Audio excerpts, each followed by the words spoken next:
So good afternoon, everyone, and good morning for those joining in from overseas. Thank you for being here. My name is Riccardo Dainese. I am Chief Business Officer at Alithea, and I'm very excited to introduce today MERCURIUS 1536 DRUG-seq, our next generation platform for ultra-high throughput whole transcriptome profiling. The launch is an important step for Alithea because we believe it fundamentally changes how transcriptomic data can be generated and used at scale. So with that, let's dive right in. What we're seeing today is that AI-driven discovery is pointing at data as one of the central bottlenecks. To build models that truly generalize, we need large amounts of high-quality, biologically meaningful data. But if we look at the current landscape of perturbation profiling technologies, each approach comes with a clear set of trade-offs. On the legacy side, technologies like the L1000 that were the first ones actually to scale, they are great, but they measure only a limited set of genes, which therefore constrains the biological resolution of the data. More recently, imaging-based approaches like cell painting turned out to be extremely scalable and cost-efficient, but the biological signal is indirect, and it has to be inferred rather than measured directly. At a single cell, we reach a different level of scale. With single cell RNA sequencing, we have very rich transcriptome-wide information at the cellular level, but scaling this across large compound libraries and dose spaces remains a serious limitation. So in practice, we're always balancing three dimensions, really: scalability, resolution, and interpretability. And the key question becomes, can we bring these together in a single approach without these compromises? And this is exactly the problem that we set out to address with 1536 DRUG-seq. Now, first, let me briefly start by introducing the DRUG-seq workflow for those in the audience that might be new to it. At its core, DRUG-seq is a massively multiplexed, extraction-free 3' mRNA-seq method designed to be rapid, scalable, and robust. The workflow typically starts from frozen cells in standard cell culture plates. So it does not require any change to the upstream biology or compound treatment workflows. The very first step is a straightforward cell lysis, followed by a barcoded reverse transcription using oligo-DT primers that all carry a sample-specific barcode. This early barcoding step is what makes large-scale multiplexing actually possible. With the 1536 format, the two key innovations that we brought are that the workflow, first of all, is simplified compared to the standard DRUG-seq, because the reactions of lysis and barcoding are now performed directly in the cell culture plate without transferring lysates into a separate reaction plate. Secondly, the 1536 well plate does not need dedicated PCR machines for incubation, but only require isothermal incubation in standard incubators. And the evaporation in this case is prevented by using a simple strategy based on mineral oil. After barcoding, the samples are pulled together, concentrated into a single tube, which massively reduces then the manual handling and makes the process extremely easy to automate. The final library can then be sequenced on standard NGS instruments with the choice of the actual sequencer depending really on the scale of the experiment. Finally, and importantly, the downstream data analysis is fully accessible from FASTQ files through biological interpretation without any proprietary barriers imposed by Alithea. Now, with this slide, I then wanted to show the dimensions that we typically, as a team, use to conceptualize and evaluate the technologies that we build, and therefore also 1536 DRUG-seq. First of all, we always focus on scale, because scale matters as large datasets unlock better discovery and better models. We also know, though, that scale alone is not enough, and the data also needs to be reproducible so that what we measure is consistent and reliable. Finally, we also want to see and expect to see interpretability from the transcriptomic data. So with that framework in mind, let's start with the first dimension, which is actually scale. This is, in a way, something that we have set out to build from the beginning. We designed and conceptualized 1536 DRUG-seq to bring transcriptomics for the first time to a scale that starts to become truly useful for AI-driven discovery. Importantly, the readout from DRUG-seq is still a first-class whole transcriptome one. We are not reducing the biology of the system to a smaller proxy. And as a rule of thumb, we typically detect more than 10,000 genes per sample at less than 1 million reads per sample, especially in the 1536 format. And what also really changes with the 1536 is, of course, as expected, the cost, and therefore the size of the studies that one can realistically consider. Instead of thinking now in terms of hundreds or just a few thousand profiles, we can, with this new method, start thinking in terms of datasets that are large enough to support model training and broader biological generalization. So ultimately, the shift is really not just technical. It is a shift from using transcriptomics mainly as a tool to understand biology toward using transcriptomics at the scale needed to predict actually biology. Beyond data scale and cost, we also look at it from the perspective of operational reality and feasibility. Considering an example study of, again, 1 million profiles, the question then is not only about the cost per sample. It is also how many plates one needs to run and how much handling is required and how long the actual study will take. If we consider the legacy way of doing RNA sequencing in 96 well plate format, we're looking at more than 10,000 plates, which means a very heavy logistical burden and timelines really measured in years, not just months. With the 384 well plate format, it is certainly already more feasible, but we still need to estimate roughly 2,600 plates, and the effort therefore remains substantial and takes over 6 months. With the 1536 format, the overall study drops to just over 600 plates, which is much more manageable logistically, and a good and a decent processing capacity of 100 plates a week. This brings the study down to a time frame of around 1 to 2 months. So the key message here is that 1536 really changes the economics of data generation, and not only by reducing cost, but also by making very large transcriptomic studies operationally feasible. All right, so now we have focused on scale, and as we said before, large data sets are only valuable if the quality holds up as throughput increases. So the next question really is, can we scale transcriptomics without compromising on reproducibility? And this is really the core question that we address at Alithea. It's central to Alithea, and there are a few ingredients that I think are unique to our company that are powering this. First of all, we are obsessed about early sample multiplexing. This is really the common denominator of all our technologies. Secondly, we're also big fans of extraction-free workflows, which are now enabled by our proprietary set of lysis buffers.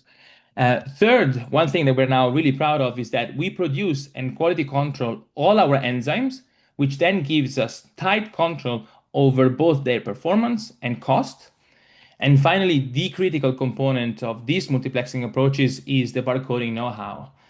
We design and QC our oligos, which is really what allow us to reliably and robustly multiplex up to 1536 samples in a single tube while maintaining data quality and uniformity. So it's really overall the combination of these things that allows us to scale without compromising on reproducibility.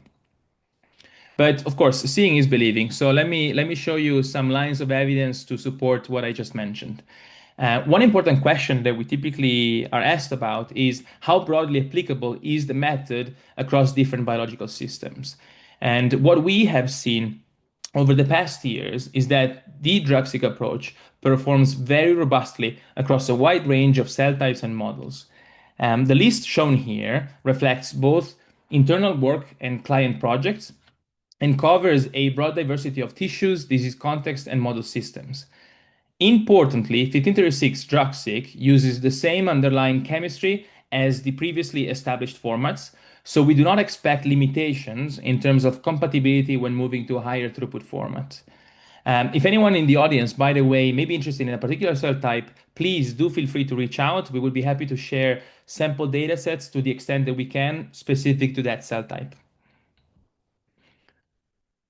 Next, to illustrate the other performance metrics that we typically look at now in 1536, let's consider a recent dataset, which was generated in collaboration with Arctoris, who's presenting with me today. The dataset, which by the way is also fully available to anyone that would like to have a deeper look, was generated on HepG2 cells using a curated panel of reference compounds with known mechanism of action. We ran two fully independent 1536 well plates as true replicates, and each plate contained 33 compounds tested across different doses with 5 replicates per condition on each plate.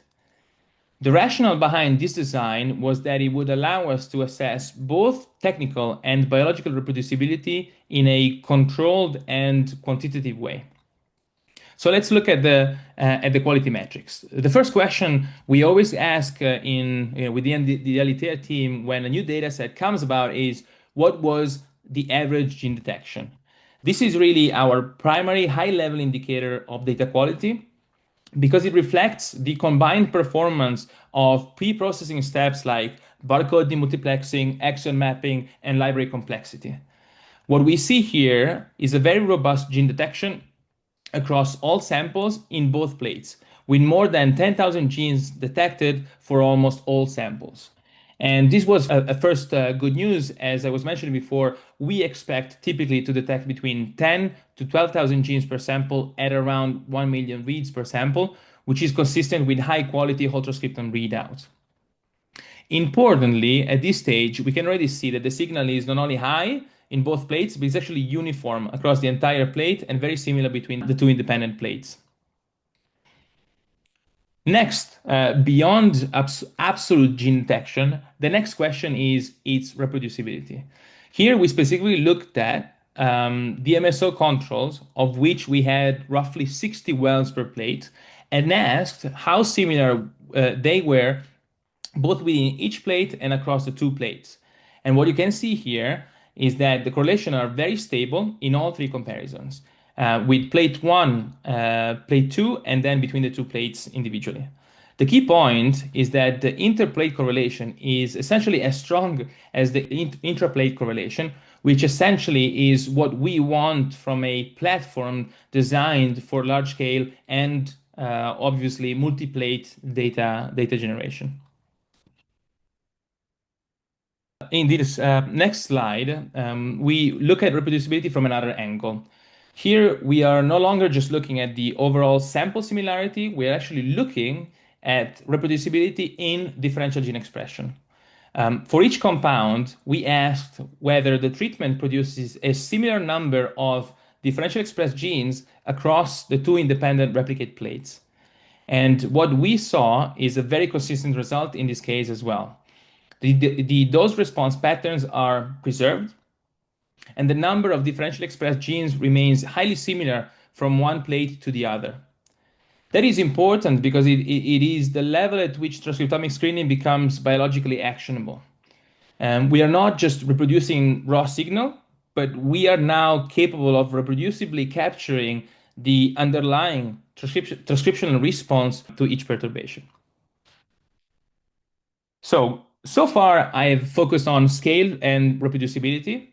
And the final dimension that we really appreciate in transcriptomic data is its interpretability. Indeed, here transcriptomics has a major advantage.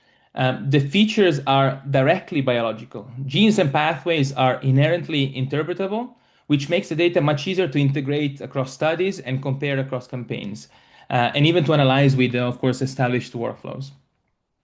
So once differential gene expression is robust and reproducible, as we have previously established and shown, we can begin to ask more biological meaningful questions. Here, for example, we use the number of differentially expressed genes to rank compounds by their transcriptional activity, and we can then also look at how that activity changes across different doses. That allows us to define things, for example, like transcriptomic point of departure, which is defined as the dose at which a compound starts to trigger a a significant and measurable biological response compared with the control. So at this stage, we can already take advantage of standard tools like differential gene expression analysis to quantify when a compound becomes active, how strongly they perturb the system, and how they compare with one another in again, a biologically meaningful way.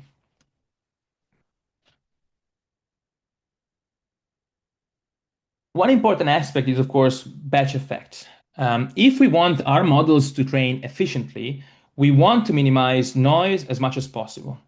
One important and often overlooked actually source of experimental noise is the interplate batch effect. What this slide shows is that the batch effect, as seen via this UMAP clustering, between the two plates is actually already relatively limited to begin with. But more importantly, this batch effect can be corrected very easily and effectively using standard tools borrowed by the single cell field like SERT. After correction, the clustering is no longer driven by the plate of origin, which means that the data from independent plates can now be integrated cleanly. Here, the key message is that interplate variability is definitely manageable and it does not prevent robust downstream analysis again at scale. Once the data is ready to be integrated, we can move into unsupervised analysis. And this is where transcriptomics becomes very powerful, for example, for hit and lead optimization. What we can see here is that compounds with similar mechanism of actions tend to cluster together in the transcriptional space. That means that we are not only measuring whether a compound is active, but we can also see whether they drive related biological responses. And this creates a practical, intuitive framework for lead selection. If a new compound clusters with compounds of a known mechanism, that immediately gives us a biological context for prioritizing them and following up on them. So again, in other words, transcriptomics clustering can help connect gene expression similarity with MOA similarity, which can be a highly valuable tool. Beyond heat identification, transcriptomics data can be used as a reliable and complementary assessment of toxicity. Here we can see that CT-BLUE assay, here with the blue lines, correlates well, or better, anti-correlates with a transcriptomic apoptosis-related score, which I'll define more explicitly in the next slide.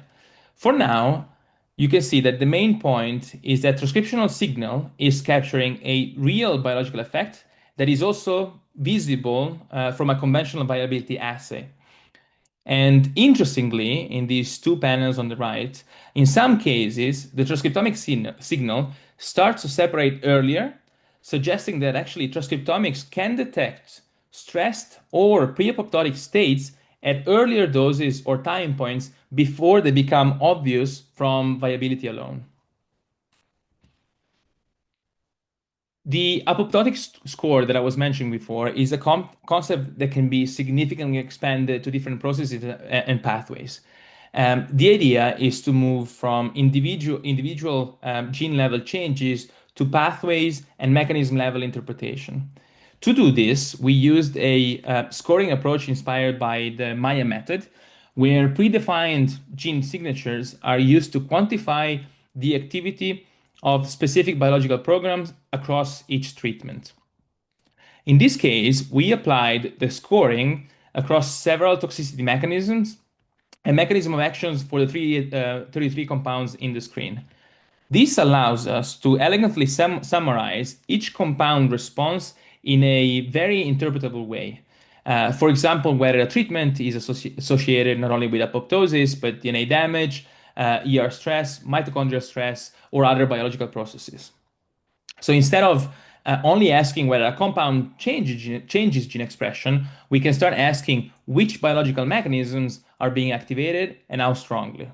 And this is really what turns the DRUG-seq data set into a mechanism level map of compound activity, which is easy to understand and interpret. When we have a specific pathway or mechanism of interest in mind, we can also then further zoom in and have a closer look. For DNA damage, for example, we see here that this type of scoring can clearly highlight compounds associated with DNA damage biology, but it can also bring up compounds with a different known mechanism of action that still rank highly for DNA damage. And this is actually very informative because it tells us that different perturbations can converge on a related transcriptional response. And this is where transcriptomics becomes especially powerful. Once we know this, we can then dig deeper into the genes driving that score and understand whether we are looking at a canonical DNA damage response or, for example, a secondary stress response or other related mechanisms. So again, the value is not only in ranking compounds by the pathway, but in being able to explain why they rank that way directly from the underlying gene expression signal. Given the usefulness actually of transcriptomic data, we can of course see applications beyond AI model training. At the screening stage, 1536 DRUG-seq is ideal for profiling very large perturbation spaces, triaging compounds not only based on their activity, but also on early MOA signals, and then therefore generating also broad biological maps. From there, hits can be prioritized by transcriptional similarity to desired signatures, as we have shown, or even reference profiles. In the validation phase, dose response DRUG-seq can help reveal mechanism of action, potency, and the biological strength of each response. And then later, during optimization, a fast transcriptomic offering like our fast DRUG-seq service, which can be as short as 10 days turnaround time, can help showing not only whether chemistry improves potency, but also whether it's actually driving that in the right biological direction. Our mission as a company is really to provide ultimately easy access to data, to high quality data. And to do this, we want to make this platform easy to access in the way that best fits each organization. For teams with internal NGS capacity and capabilities, 1536 DRUG-seq is now available as kits. Whereas for teams that actually want to outsource only part of the workflow, we also offer library preparation services starting from frozen cells, for example. For groups that actually need fully outsourced solutions, we support end-to-end projects through our service network, of which, for example, Arctoris here is a very good example. To conclude, just so that you can have an idea of what's the output of a typical DRUG-seq experiment, be it done internally or at Alithea's premises. This slide shows that the package includes raw sequencing files, typically quality control outputs, a pre-processing report, and gene count matrices needed for the downstream analysis. If support for the downstream analysis is needed, we can, and of course do, provide downstream analysis and interpretation support as well. Now, before I close my part, I'd also like to highlight that Alithea has direct presence on both sides of the Atlantic. We operate from our headquarters in Lausanne in Switzerland and from Frederick on the US East Coast, with Boston still being an important commercial hub as well.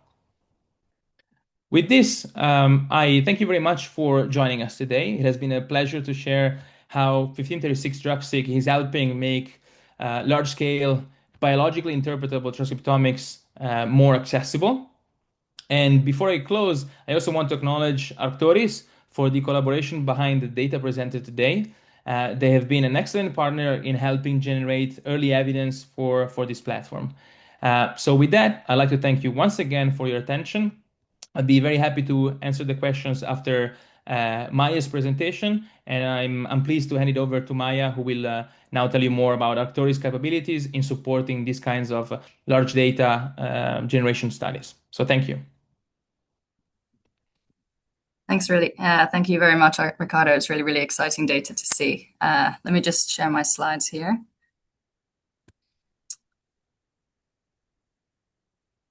Great. Can everyone see this? Yeah. Perfect. Yeah, and thank you everyone for joining us today. It's Yeah, a real pleasure not only to introduce a new technology, a new format of this drug sequencing technology in collaboration with Alithea. We know that 1536 has always been challenging, but to see it at such high quality is really, really brilliant. So really excited to share this today. So from Arctoris' side, I'd like to share a little bit on the how we got to the sample preparation and how this was made possible by the teams and the systems that we have at Arctoris.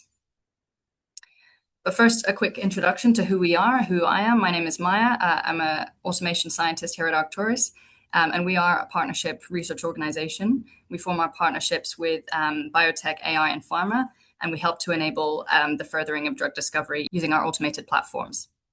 We were founded around 10 years ago, so it's our 10-year anniversary very soon, and we're based in Oxford on Milton Park. We comprise a small but dedicated team of scientists who are really dedicated in using automation at the center of drug discovery. And we cover a range of different cell disciplines from cell biology, biophysics and biochemistry, and protein and structural sciences. And all of this is really underpinned by a layer of a data science team as well. And the reason really why we put automation at the forefront is it's not really a surprise to many of us that the scientific industry suffers from a bit of a reproducibility crisis, in that many scientists report that they're unable to reproduce their own findings, but also the findings of others.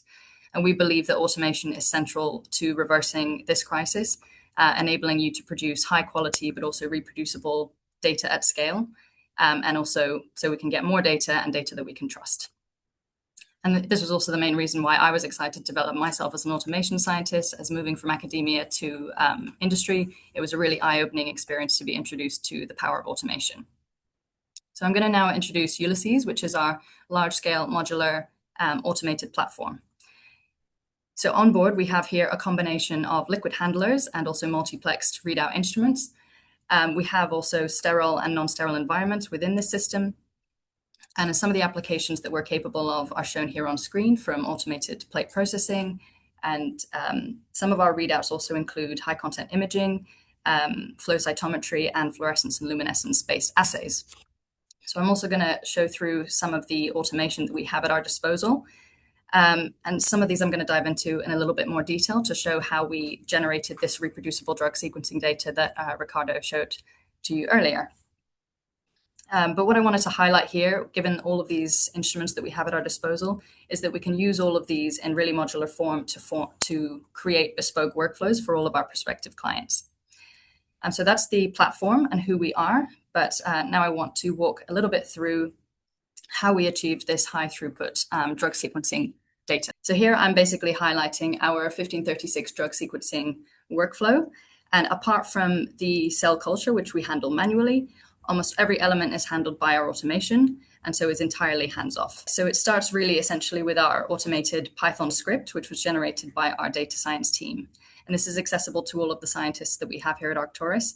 It just requires a simple few inputs from all of us, and then we're able to generate pick lists for our echo to create compound dose response curves.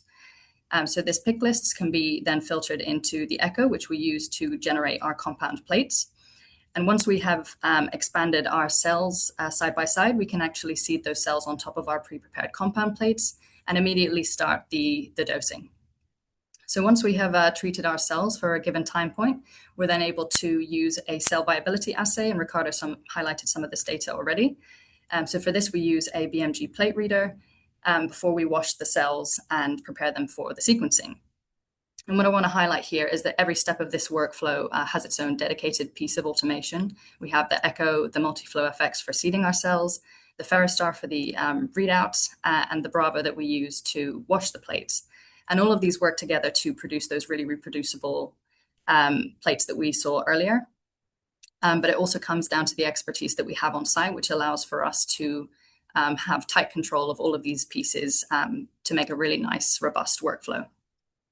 So I want to now move into the HepG2 screen that you saw earlier and show the workflow in more detail. So we use the HepG2 cell line, and this is an immortalized liver cell that's commonly used in the characterization of compounds looking at particular hepatotoxic effects.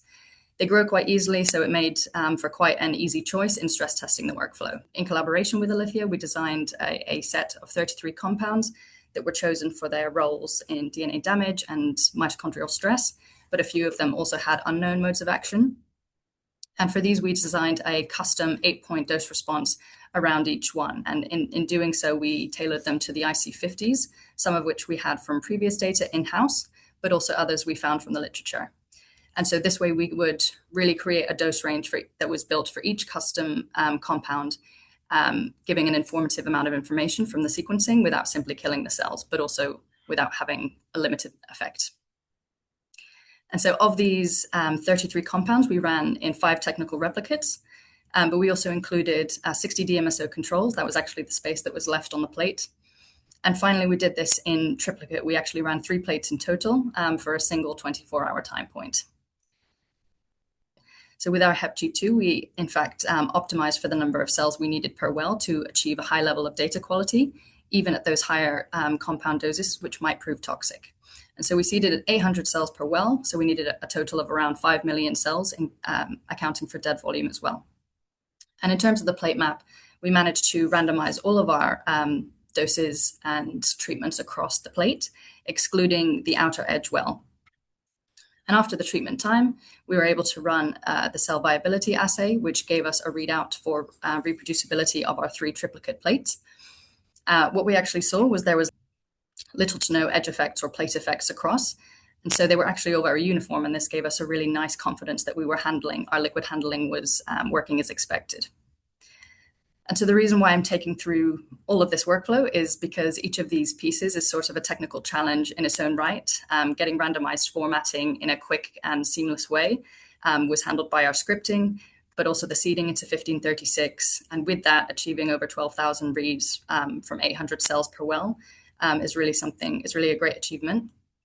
And finally, having reproducibility across 1536 well plates is something that we are really proud of, because it gives us confidence that we can run layers of different experiments within the same 1536 pipeline. And all of this really is made possible by the automation. You'd never be able to run anything in 1536 without automation. I'm sure you'd go absolutely insane if you tried. So in order to get this kind of experiment really right, there's a lot of things that we kind of consider in the onboarding process, and a few of which I'm going to talk through now. So I've spoken a little bit about how we selected the dose range for each compound and how we designed them around the IC50s. I've also talked about our single 24-hour time point, but there's also further things that you might want to consider for onboarding of particular cell models. That might include things like coating of the plates, pre-treating the cells, but also identifying appropriate positive controls for your experiment. But essentially, all of these aspects are quite straightforward for the automation to handle, and things that we can add in bespoke to these workflows to make sure that we get the best out of each cell model. And finally, I want to mention that because we were able to achieve such a good reproducibility across our different 1536 well plates, we were even able to multiplex our readouts, and this is something that I'm going to touch on a little bit more in a later slide. But all these factors are exactly what we would consider when we onboard and optimize a workflow for a potential client. So yeah, giving a really wide breadth to the amount of data that you have. So how does this look in practice? When we started this experiment, we of course had to start with the compound dosing, and getting this right is really at the core of a reproducible and accurate screening experiment. So we work acoustically with our Echo platform, which dispenses down to 2.5 nanoliter resolution. And really, this is especially important in 1536 when you're miniaturizing down to very low volumes, first of all, and also you have very small target wells. And so you can imagine how difficult this would be to do with a tip-based system. But at this precision, we can also, as I mentioned, build those custom dose ranges for every compound, and the Echo seamlessly can handle these varied volume ranges with just a simple CSV list. So the pick list actually can also normalize for the level of DMSO across all of our wells, ensuring that we have consistent solvent levels and making sure that this effect is uniform across our plates. And finally, the script, the use of the Echo also means that it's very easy because of the way that the Echo dispenses. It's very simple and easy to apply any kind of randomization or the edge exclusion that I mentioned, as the Echo is perfectly suited as an acoustic instrument to apply custom plate maps rapidly. So here in the video that I'm showing, you can actually see on the left-hand side, there is the stage of the Echo. So you're not seeing the instrument as a whole, but the angle I wanted to choose was to show you the rest of our Access platform. So our echo is actually enclosed within a system that includes a series of plate hotels. So you can see the 92 plate positions there, and we have a robotic arm that controls and moves the plates in and out of the echo. And on board this system, we also have delidding, sealing and desealing, as well as centrifugation and bulk fill capabilities. What all that allows us to do is have really tight environmental controls of all of our compound and 1536 well plates. Once again, compound libraries are very expensive. 1536 plates have very low volumes. And so being able to, control when the plates are open to the environment and when they're not really helps to avoid evaporation and loss of your samples. I also want to mention again that the 92 plate hotels that we have on board here really allow for this kind of walk away capability that we're introducing with this system, which allows us to scale up to many thousands of plates per week. So once we have our compounds in our plates, we can then seed our cells on top. And it's, of course, for the screen, we simply seeded HepG2s on top of our compound doses, but I kind of want to show how we got to this point. So when we're onboarding a cell model, I think our framework really is to not assume that a single density is going to work for every cell type. And we really want to optimize this in 1536 because cells can actually behave quite differently in this kind of a small format. So we have two dispensers that we typically use for the cell seeding. We have our Dragonfly and our multi-channel dispensers, and we regularly QC these instruments to make sure that the volume and precision is consistent across multiple runs. We're not also limited to a single cell type. As you can see in the experiment that we ran here, we actually applied 4 different cell lines to the same plate, and we split them across different quadrants in the plate to account for any plate effects. And we seeded these in a range from 150 to 3,000 cells per well in increasing densities. So what you can see from the sequencing that Alithea did for us was that the cells were clustering really nicely and tightly, which means that we were really confident in the liquid handling and how the cells were dispensed across the plate. But also in the bottom right panel, you can see that there was a really nice density-dependent increase in the expression of albumin, which came specifically from the HepG2, which is the liver cell line. So something that we test when we're onboarding is to get that density right and find the optimum for every cell line. So we want to account for both preventing overconfluency, but also minimizing the loss of samples when we account for a compound toxicity as well. So doing this in 1536 has other benefits. It means that we can be really conservative with the number of cells that we're using, which is especially important if you have complex cell models like iPSCs or primary cells, and both of these we have worked with before. So some may be non-proliferative, and what we're able to achieve with 1536 is being able to seed low numbers of cells while still getting a high number of conditions in a single plate. Yes, and the fact that we have fully automated seeding means that we can actually prepare multiple plates to a high quality and reproducibility, which is really helpful when we start to scale up the complexity of our assays and look towards multimodal readouts. Again, coming on to that very shortly. But finally, before I want to move on to the multimodal aspect, I want to talk a little bit about one of the strengths of our assay, which is the viability. So we use this cell titer blue assay, which is a live cell dye that we can run on the plates prior to sequencing. On screen, you can see I'm showing 6 out of the 33 compounds that we tested. And what it shows, first of all, it does a couple of things for us. First and foremost, you can see that the 3 plates that we prepared are shown in the blue, pink, and purple dots. And all of those are really nice. The data is really robust and tight together, which shows that we had really good interplate consistency. But I have highlighted in the red circles a couple of the wells where you see some clear outliers. And I did have to search through the compounds to find some where there were outliers, because generally there weren't many at all. But I'm showing the 2 compounds that I found with some outliers. And finally, you can see in the bottom right corner, in the case of bosutinib, there was actually, this top dose was particularly toxic. So both the outliers and top toxic doses are things that we can immediately flag to Alithea to show where we're potentially getting cell loss before the sequencing is even done. This can really help us to account for any poor data or wells that had too few reads. And so it was also nice to see that Ricardo highlighted earlier. In some of these cases where top doses of compounds are really toxic, you can actually see the increasing effect, the increasing transcriptional profile of apoptosis showing in doses that we don't see in the viability data, so in those earlier or lower doses. So it's really nice to have these 2 kind of complementary layers of information that can, give a real extra depth to your data set. So taken together, the viability data really validates the sequencing, but it also gives us confidence in how we have prepared the experiment and our liquid handling. So it acts as a control metric for us. So now that I've taken you through the entire 1536 sample preparation for drug sequencing, I want to talk a little bit now about what we're offering and where we're moving and what we have coming next. So this is cell painting. For anyone that's unfamiliar, this is a high throughput image-based assay that captures morphology of cells from all of your organelles, the mitochondria, cytoskeleton, nucleus in ER, and it can turn these into several hundred measurable features. So these we can actually combine and summarize into morphological profiles and then plot these on cluster analysis. And the reason why I'm flagging it here is because we can actually excitingly run this in parallel to our drug sequencing workflow, given that we have such good reproducibility between our 1536 well plates. And so within the same experiment, we can get a second but completely and complementary different layer of information.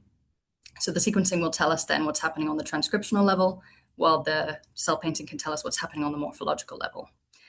Here in this example, we were actually testing cell painting in primary human hepatocytes, and we ran this in a fully automated end-to-end workflow.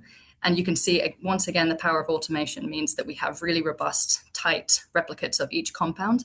And we found really robust positive controls from this experiment. So you can essentially see the groupings of the compounds that were separated in dimensional space quite far from the DMSO control in black. So yeah, that tight grouping really shows how robust this assay data is. And we were not only able to achieve this between plates of the same batch, but also between different runs. And so this assay was really nicely robust and reproducible. So even more exciting, and the place that we're moving to, is we're actually in development with Alithea at the moment to multiplex drug sequencing and cell painting from the same plate. And that means from the same well, you get both readouts. That comes with several benefits, which I'm sure seem obvious. Most importantly being that you can actually reduce the amount of reagents and cells you're using. You get increased throughput, but also importantly, you just get the same information from your morphological and transcriptional readouts exactly from the same well. So moving on to my closing, I want to bring together that we've shown what the power of automation can bring to the 1536 drug sequencing workflow. We've achieved very good precision with our seeding, our dosing, the viability assay, and the sample preparation, which we're then able to get to Alithea. And what this gives us is a really nice multimodal data set that scales and is reproducible across multiple plates and runs. So with all that, I just want to say that the high quality that we've been able to produce with Alithea has been a real joy to see. We're really excited to continue working together and building bespoke workflows for our prospective clients across all of our scientific disciplines so that we can achieve better data today and better drugs tomorrow. So hopefully I can close with that and take any of your questions. Thank you very much. Thank you so much. Thank you, Ricardo. Thank you, Maya. We received a lot of questions in the Q&A, and thank you for my team for answering most of them on chat, but we still have some time to answer questions. So let's start with the first one. Is this also applicable to spheroids and organoids or just cell lines?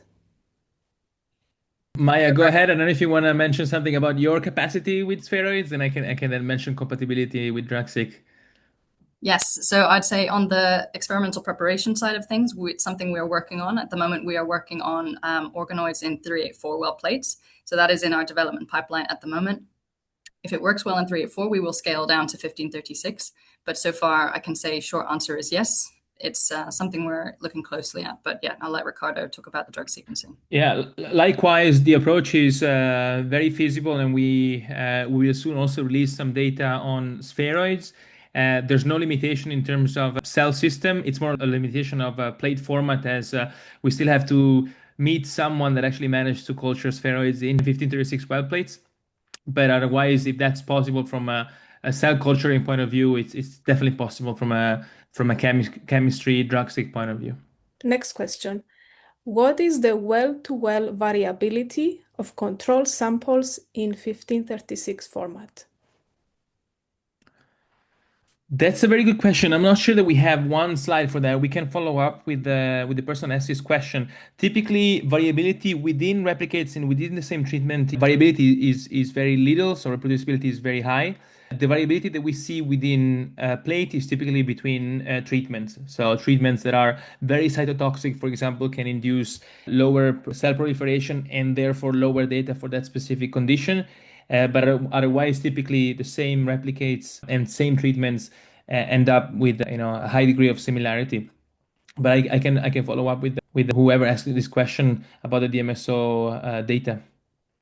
And the next question is, what does AI ready mean beyond having a large number of samples? That's a very good question, and let's say we are actually still defining that internally as well. What we are trying to develop and look at the data a little bit differently than what we used to. As for us, AI ready data means data that is already helping an AI model to effectively, efficiently train and generalize. So data with low batch effects, data with very high reproducibility. We have seen, for example, attempts of deploying AI on the L1000 data. And because the data there is quite noisy and low reproducible, the model has a hard time to actually effectively generalize. So AI ready for us means that it's data that AI models can, in a way, efficiently and effectively be trained on. So it has to do with batch effect, reproducibility, consistency, and overall, basically, diversity and richness of the data itself. Okay. Would this assay be suitable for iPSC models and complex cultures? We have done it actually oftentimes already on iPSC derived cells. I'm not sure if that came across in the slide about the cell models, but absolutely yes. Yeah, I can just add to that as well. Yes, we do. We have grown iPSCs in 1536. We're working on some some iPSC derived neurons. And yeah, we're able to seed these as well. So How do you determine if a cell line is compatible with a 1536 well plate? I mean, simple from cell biologist point of view, do they stick? Do they grow? How do they look when they do? But more detailed than that, it's really the way that we would do it, I think, is to do daily bright field imaging would be something we would look at. We want to really compare the morphology, let's say, between 1536 and if they grow well in 384, then we would compare it to the nearest small size format. And then, as I mentioned, viability assays are a really good, measurable way to see how the cells are behaving. But I think even more detailed, if you were really wanting to check if they were as healthy in other formats, then you'd want to look for some cell-specific features that you could possibly stain for. So all of these things would be the kind of ways that we would onboard into 1536. Exactly. And from the DRUG-seq perspective, we look at basically the quality of library prep and the data outputs, right? So we look again at gene detection. Is it consistently high? Is the standard metrics of library prep in a way all met? That's sort of how we empirically, in a way, conclude that cell type is working well in a 1536 webplate as well. Great. You mentioned in your presentation the L1000. How does the data compare to other types of data like L1000? That's a very good question. Typically, the difference that we see with the L1000 data is really in, first of all, of course, the number of genes that we are detecting. The L1000 was sort of detecting 978 landmark genes. And yeah, unfortunately, I don't have this slide. Whereas, of course, we are measuring many more genes in that case. The difference that we see is also in reproducibility of the data, inter-replicate correlation, and also interplate correlation. So the data is basically just not only much richer, but also much more consistent in terms of just the quality of the profiling, even for those landmark genes, right? So it's not an artifact of the fact, okay, we're measuring 10,000 genes instead of 1,000. That's why our data looks better. No, also within those 1,000 genes, we see basically the overall correlation between different wells and different plates is higher. And this is also very interesting. I'm sorry I don't have the slide for that, but I would like to follow up and share some evidence for that as well.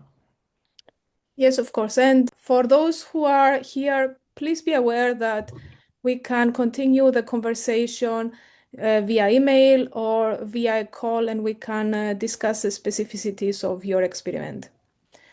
I have another question regarding cell painting. We mentioned this briefly, and I think it's interesting to talk about this question. You mentioned that this workflow can be adapted for different cell models and expanded with readouts such as cell painting. How do you see this kind of multimodal automated profiling support drug discovery teams in the future? I think this is a very interesting open question. I think that the integration of cell painting with transcriptomics, so multimodal data, is still undefined and a challenge. I can mention that it's something that we're actively looking into. So how well do they play together? Is the actual, combination of the data beneficial, or one data is basically in a way better than the other one? We have early indications that actually it's in a way a synergistic relation, in the sense that both data sets and data types can be beneficial in specific settings, and that's why we're moving on to actually generate cell painting data and transcriptomic data from the same well. But it's an open question, and it's an interesting question indeed. And I'm sure we'll follow up with another webinar when we have something interesting to show in that direction as well. I think maybe also one of the simple answers for that is just that it can allow us a lot more scale if we're really scaling up to help, as Ricardo, you mentioned earlier about training AI data sets. We really need a lot of rich information for this, and having multiple layers really helps us to train those models. So we're getting a lot of interest from AI companies at the moment to see what we can do in terms of generating large-scale data sets. So being able to put them into the same plate simply means that we can run more of it, we can do it faster, we can reduce the costs of our reagents, number of cells we're using. All of that is going to be beneficial in the long term. So the more we can do with less, is the point I want to make. Thank you both. That's all we had time for today. I want to stress out to all the participants that we can still continue the conversation offline, so feel free to contact us. We will be sending you some extra material after this webinar, including the recording of the webinar in case you want to watch it again. And again, thank you so much, and we'll see you in the next webinar. Thank you all. Bye-bye. Thank you.